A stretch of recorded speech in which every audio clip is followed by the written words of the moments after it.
After 6 million years of boredom, the evolutionary ascent of our species from the last common ancestor with the chimpanzee, something extraordinary happened to us less than 100,000 years ago, which, by the way, is long after we'd become anatomically modern. It was a kind of emergence into consciousness less than 100,000 years ago, really less than 40,000 years ago, when we became fully symbolic creatures. And this great change has been defined as the single most important step forward in the evolution of human behavior, is intimately associated with the emergence of the great and transcendent rock and cave art all around the world. And over the last 30 years, researchers led by Professor David Lewis Williams at the University of Witwatersrand in South Africa and many others have suggested an intriguing and radical possibility, which is that this emergence into consciousness was triggered by our ancestors' encounters with visionary plants and the beginning of shamanism. If you analyze the cave art, there's not time to go into the details here, but there are so many details that make it clear that this was an art of altered states of consciousness, of visions, and that plants like the Amanita muscaria mushroom or psilocybin mushrooms appear to have been directly connected with this sudden and radical change. So to investigate this possibility, when I got interested in this mystery, I went down to the Amazon, where there are still surviving shamanistic cultures today, and where they drink the powerful visionary brew ayahuasca, of which the active ingredient is dimethyltryptamine, D.M.T, which is actually closely related at the molecular level to psilocybin. Now, normally, D.M.T cannot be activated orally. When we encounter it in the West, it's generally smoked. There's an enzyme in our stomachs called monoamine oxidase, which switches off DMT on contact. But in the Amazon, they've got round this problem, and they say it was the spirits that taught them how to do it. The DMT in the ayahuasca brew is contained in these leaves from a plant that they call chacruna in the Amazon. And there they mix it together with this vine. And out of the 150,000 different species of plants and trees in the Amazon, this is the one that contains a monoamine oxidase inhibitor, which switches off that enzyme in our stomachs and allows the DMT in the leaves, when the two are married together and cooked in water, to be absorbed orally and takes us on a 4-hour journey into extraordinary realms. Now, it's no joke to drink ayahuasca. The ayahuasca brew it has a foul taste, really hideous, and a dreadful smell. And after you've drunk your cup, you'll find within 45 minutes or so that you're sweating, that you're feeling nauseous. Pretty soon you may well be vomiting, you may well have diarrhea. So, nobody's doing this for recreation. And I'd like to add that I don't think any of the psychedelics should be used for recreation. They have much more serious and important mission with humanity. So we're not doing this for fun. But what draws people to ayahuasca again and again to brace themselves for this experience, and you do have to brace yourself, is its extraordinary effects at the level of consciousness. And one of those effects has to do with creativity, and we can see the creative cosmogenic impulse of ayahuasca in the paintings of ayahuasca shamans from Peru, like the paintings of Pablo Amaringo here, those richly saturated colors, the amazing visions that they reproduce. And this creative impulse has also spread to Western artists. Many Western artists now have been deeply influenced by ayahuasca and are also painting their visions. And as these paintings show, another universal experience of ayahuasca is the encounter with seemingly intelligent entities which communicate with us telepathically. Now, I'm making no claim one way or another as to the reality status of these entities we encounter, simply that phenomenologically, in the ayahuasca experience, they are encountered by people all over the world. And most frequently of all, the spirit of ayahuasca herself, Mother Ayahuasca, who is a healer. And although she's kind of the mother goddess of the planet, She seems to take a direct personal interest in us as individuals, to heal our ills, to want us to be the best that we can possibly be, to correct errors and mistakes in our behavior that may be leading us down the wrong path. And this is perhaps why, and it's an untold story, really. Ayahuasca has been fantastically successful in getting people off harmful addictions to hard drugs, such as heroin and cocaine. Jacques Mabit at the Taquihuasi Clinic in Peru brings heroin and cocaine addicts out there for a month, gives them 12 ayahuasca sessions, and they have encounters with Mother Ayahuasca during those sessions that lead them not to wish to take heroin or cocaine anymore, and more than half leave completely free of their addiction, never return to it, and don't even have withdrawal symptoms. And the same incredible healing work was being done in Canada by Dr. Gabor Mate until the Canadian government intervened and stopped his healing practice on the grounds that ayahuasca itself was an illegal drug. Now, I have some personal experience of this. I've not been addicted to heroin or cocaine, but I had a 24-year non-stop cannabis habit. And this started off smoking the herb and laterally vaporizing it, but the basic truth is that for 24 years, I was pretty much permanently stoned. And I enjoyed being stoned. And I felt that it helped me with my work as a writer, and perhaps at some point it did. But when I first encountered ayahuasca, I'd already been smoking cannabis for 16 years, and almost immediately, ayahuasca started giving me messages that this was no longer serving me, that it was leading me to behave in negative and unhelpful ways towards others. And of course, I ignored those messages for years and years and went back to being stoned 16 hours a day. But that negative behavior that ayahuasca was pointing up did actually get worse and worse. I don't want to put down cannabis, and I believe it's the sovereign right of every adult to choose to smoke cannabis if they wish to do so. But I think I was overusing it. I think I was abusing it, not using it responsibly. And I became more and more paranoid, jealous, possessive, suspicious. I was subject to irrational rages. I often made the life of my beloved partner, Santha, a misery. And when I went down for my regular encounter with ayahuasca in October 2011, I was given the most unbelievable kicking by Mother Ayahuasca. And I was put through an ordeal. It was a kind of life review. And it's not an accident that ayahuasca is the vine of the dead. I was shown my death. And I was shown that if I came to death and what awaits us after death, without having corrected the mistakes that I was making in my life, that it would be a very bad thing for me. And actually, Mother Ayahuasca literally took me to hell.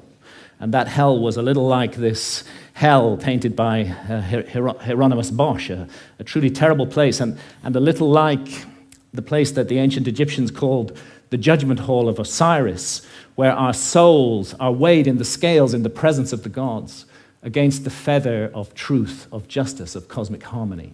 And I was shown that the path I was walking, my abuse of cannabis and the behavior associated with it, was going to lead me to be found wanting in the judgment, and that I might face annihilation in the world beyond death. So perhaps not surprising that when I came back to England later in October 2011, I gave up cannabis, and I've never smoked it again since then. And actually, and again, I'm speaking only personally with no comment on others' use of cannabis, it's as though a monkey has been lifted off my back. I'm liberated in incredible ways. Far from my creativity being inhibited, I find myself writing much more productively, much more creatively, much more focused, and much more efficiently as well. And I've begun to be able to address those negative aspects of my behavior, which cannabis had revealed, and hopefully to make myself slowly, it's a long progress, into a more nurturing, more loving, more positive person. And this whole transformation, it really has been a personal transformation for me, was made possible by this encounter with death that Mother Ayahuasca gave me. And you know, that leads me to ask, what is death? Our materialist science reduces everything to matter. Materialist science in the West says that we are just meat, we're just our bodies. So when the brain is dead, that's the end of consciousness. There is no life after death. There is no soul. We just rot and are gone. But actually, many honest scientists should admit that consciousness is the greatest mystery of science, and that we don't know exactly how it works. The brain's involved in it in some way, but we're not sure how. Could be that the brain generates consciousness the way a generator makes electricity. If you hold to that paradigm, then of course you can't believe in life after death. When the generator's broken, consciousness is gone. But it's equally possible that the relationship, and nothing in neuroscience rules it out, that the relationship is more like the relationship of the TV signal to the TV set. And in that case, when the TV set is broken, of course, the TV signal continues. And this is the paradigm of all spiritual traditions, that we are immortal souls, temporarily incarnated in these physical forms to learn and to grow and to develop. And really, if we want to know about this mystery, the last people we should ask are materialist reductionist scientists. They have nothing to say on the matter at all. Let's go rather to the ancient Egyptians, who put their best minds to work for 3,000 years on the problem of death, and on the problem of how we should live our lives to prepare for what we will confront after death. And the ancient Egyptians expressed their ideas in transcendent art, which still touches us emotionally today, and they came to certain very specific conclusions that the soul does survive death, and that we will be held accountable for every thought, every action, every deed that we have lived through in our lives. So we better take this precious opportunity to be born in a human body seriously and make the most of it. And in these inquiries into the mystery of death, the ancient Egyptians weren't just exercising their imaginations. They highly valued dream states, and it's now known that they used visionary plants like the hallucinogenic blue water lily. And it's interesting that the ancient Egyptian tree of life has recently been identified as the Acacia nilotica, which contains high quantities of DMT, dimethyltryptamine, the same active ingredient that we find in ayahuasca. Now, it's difficult to imagine a society more different from the society of ancient Egypt than our society today. We hate visionary states in this society. In our society, if we want to insult somebody, we call them a dreamer. In ancient societies, that was praise. And we have erected huge apparatuses of armed bureaucracies who will invade our privacy, who will break down our doors, who will arrest us, who will send us to prison, sometimes for years, for possessing even small quantities of psilocybin or substances like D.M.T, whether in its smokable form or in the ayahuasca brew. And yet, ironically, DMT is, we now know, a natural brain hormone. We all have it in our bodies, and it's just that its function remains unknown for lack of research. And it's not as though our society is opposed in principle to altered states of consciousness. I mean, billions are being made by the unholy alliance of psychiatrists and big pharma in overprescribing drugs to control so-called syndromes like depression or attention deficit disorder in teenagers. And we have a love affair in our society with alcohol. We glorify this most boring of drugs, despite the terrible consequences that it often has. And of course, we love our stimulants, our tea, our coffee, our energy drinks, our sugar, and huge industries are built around these substances, which are valued because of the way they alter consciousness. But what all these approved altered states of consciousness have in common is that none of them contradict or conflict with the basic state of consciousness valued by our society, which I would call the alert, problem-solving state of consciousness, which is good for the more mundane aspects of science. It's good for the prosecution of warfare. It's good for commerce. It's good for politics. But I think everybody realizes that the promise of a society over-monopolistically based upon this state of consciousness has proved hollow, and that this model is no longer working, that it's broken in every possible sense that a model can be broken, and that urgently we need to find something to replace it.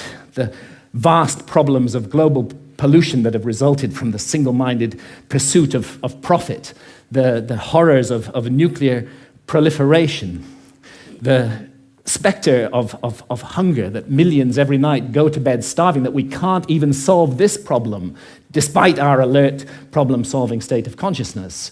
And look what's happening in the Amazon, the lungs of our planet, this precious home of biodiversity.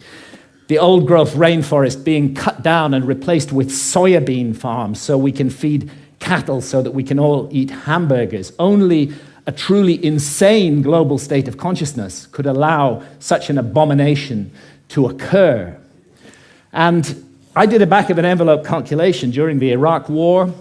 It seems to me that 6 months' expenditure on the Iraq war would have solved the problem of the Amazon forever, would be sufficient to compensate the peoples of the Amazon so that no single tree ever needed to be cut down again to garden and look after that amazing resource. But we can't make that decision as a global community.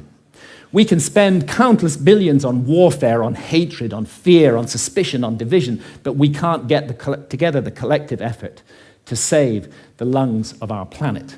And this is perhaps why shamans from the Amazon are now mounting a kind of reverse missionary activity. When I've asked shamans about the sickness of the West, they say it's quite simple. You guys have severed your connection with spirit. Unless you reconnect with spirit and do so soon, you're going to bring the whole house of cards down around your heads and ours. And rightly or wrongly, they believe that ayahuasca is the remedy for that sickness. And many now are being called to the Amazon to drink ayahuasca, and ayahuasca shamans are traveling throughout the West, offering the brew, often under the radar, often at personal risk, to bring about consciousness change. And it's true that the message of ayahuasca, the universal message, is about the sacred, magical, enchanted, infinitely precious nature of life on Earth and the interdependence of material and spiritual realms. And it's impossible to work with ayahuasca for long without being deeply and profoundly affected by this message. And let's not forget that ayahuasca is not alone, that it's part of an ancient worldwide system of the targeted, careful, responsible alteration of consciousness. It's recently been shown by scholars that the kykeon used in the Eleusinian mysteries in ancient Greece was almost certainly a psychedelic brew, that the soma of the Vedas may well have been a brew based upon the Amanita muscaria mushroom. We have the D.M.T in the ancient Egyptian tree of life. We have the whole global cultures of surviving shamanism, and what it's all about is a state of consciousness that's designed to help us find balance, harmony. The ancient Egyptians would have called it Ma'at, with the universe, and to remain mindful that what we're here to undertake on Earth while immersed in matter is fundamentally a spiritual journey aimed at the growth and perfection of the soul, a journey that may go back to the very origins of what made us human in the first place. And I stand here invoking the hard-won right of freedom of speech to call for and demand another right to be recognized, and that is the right of adult sovereignty over consciousness. There's a war on consciousness in our society, and if we as adults are not allowed to make sovereign decisions about what to experience with our own consciousness while doing no harm to others, including the decision to use responsibly ancient and sacred visionary plants, then we cannot claim to be free in any way. And it's useless for our society to go around the world imposing our form of democracy on others while we nourish this rot at the heart of society and we do not allow individual freedom over consciousness. It may even be that we're denying ourselves the next vital step in our own evolution by allowing this state of affairs to continue, and who knows, perhaps our immortal destiny as well. Thank you, ladies and gentlemen.